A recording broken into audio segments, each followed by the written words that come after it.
Hi ನಮಸ್ಕಾರ ಸ್ನೇಹಿತರೆ, ಇವತ್ತಿನ ವಿಡಿಯೋದಲ್ಲಿ ನಾನು ಸೂಳೆಕೆರೆಯಿಂದ ದೇವನ ಬೆಳಕೆರೆ ಚೆಕ್ ಡ್ಯಾಮ್ಗೆ ಹೋಗ್ತಾ ಇದ್ದೀನಿ. ಆಲ್ರೆಡಿ ನಾನು ಸಂತೆಬೆನ್ನೂರಿನ ಪುಷ್ಕರಣಿನ ಮತ್ತು ಸೂಳೆಕೆರೆನ ಅವೆರಡನ್ನ ಪೂರ್ತಿಯಾಗಿ ಕವರ್ ಮಾಡಿದ್ದೀನಿ. ಅದನ್ನು ವಿಡಿಯೋನ ನಾನು ಐ ಬಟನ್ನಲ್ಲಿ ಕೊಟ್ಟಿರ್ತೀನಿ ಮತ್ತು ಎಂಡ್ ಸ್ಕ್ರೀನ್ನಲ್ಲಿ ಕೊಟ್ಟಿರ್ತೀನಿ. ಅಲ್ಲಿ ಕ್ಲಿಕ್ ಮಾಡ್ಕೊಂಬಿಟ್ಟು ನೀವು ಅದನ್ನು ವಿಡಿಯೋನ ನೋಡ್ಕೋಬೋದು. ಈ ಮೂರು ಪ್ಲೇಸನ್ನು ನೀವು ಒನ್ ಡೇನಲ್ಲಿ ಕವರ್ ಮಾಡ್ಕೋಬೋದು. ಇದು ದಾವಣಗೆರೆ ಸುತ್ತಮುತ್ತ ಪ್ರದೇಶಗಳಾಗಿದೆ. ಈಗ ನಾನು ಸೂಳೆಕೆರೆಯಿಂದ ದೇವನ ಬೆಳಕೆರೆ ಚೆಕ್ ಡ್ಯಾಮ್ಗೆ ಹೋಗ್ತಾ ಇರೋದು. ಅದು ನಮಗೆ ಸೂಳೆಕೆರೆಯಿಂದ 61 ಕಿಲೋಮೀಟರ್ ಇದೆ. ನೀವು ತ್ಯಾವಣಿಗೆ ಮತ್ತು ಹದಡಿ ಇದ್ರ ಮೂಲಕ ಹೋದರೆ ನಿಮಗೆ 61 ಕಿಲೋಮೀಟರ್ ಆಗುತ್ತೆ. ಮತ್ತೊಂದು ರೂಟ್ ಇದೆ, ಅದು 65 ಕಿಲೋಮೀಟರ್ ಆಗುತ್ತೆ.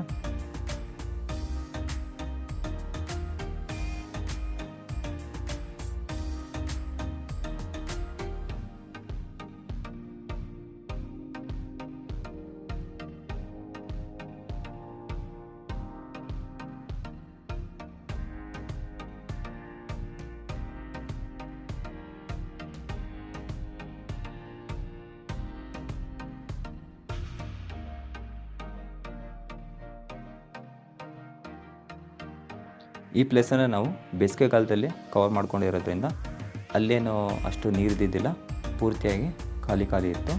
ಮತ್ತು ಇಲ್ಲಿ ನೋಡಿ, ಡ್ಯಾಮ್ ಕೂಡ ನಿಮಗೆ ತುಂಬ ಗಲೀಜಾಗಿ ಕಾಣುತ್ತೆ, ಅಂದರೆ ಅಷ್ಟು ಕ್ಲೀನ್ ಇಲ್ಲ ಅನಿಸುತ್ತೆ, ತುಂಬ ಹೂಳು ಇರುತ್ತೆ. ಜೊತೆಗೆ ನೀವು ಇದೇ ಮಳೆಗಾಲದಲ್ಲಿ ನೋಡಿದರೆ ತುಂಬ ಚೆನ್ನಾಗಿ ಕಾಣುತ್ತೆ. ನೀರು ತುಂಬ ಜೋರಾಗಿ ಹರಿತಿರೋದ್ರಿಂದ ತುಂಬ ಕ್ಲೀನಾಗಿ ಅನಿಸುತ್ತೆ ಮತ್ತು ನಿಮಗೆ ಲುಕ್ಕು ಕೂಡ ತುಂಬ ಚೆನ್ನಾಗಿರುತ್ತೆ. ಇಲ್ಲಿ ನೋಡ್ಬೋದು. ಆದಷ್ಟು ಇದನ್ನು ನೀವು ಮಳೆಗಾಲದಲ್ಲಿ ಕವರ್ ಮಾಡಿಕೊಂಡ್ರೆ ನಿಮಗೆ ಒಂದು ಒಳ್ಳೆಯ ಫೀಲ್ ಬರುತ್ತೆ. ಈ ವಿಡಿಯೋ ನಿಮಗೆ ಇಷ್ಟ ಆಗಿದರೆ ಲೈಕ್ ಮಾಡಿ, ಶೇರ್ ಮಾಡಿ ಮತ್ತು ಕಮೆಂಟ್ ಮಾಡಿ. ಇದೇ ಥರ ಹೆಚ್ಚಿನ ವಿಡಿಯೋಗಳಿಗಾಗಿ ನನ್ನ ಫಾಲೋ ಮಾಡಿಕೊಳ್ಳಿ.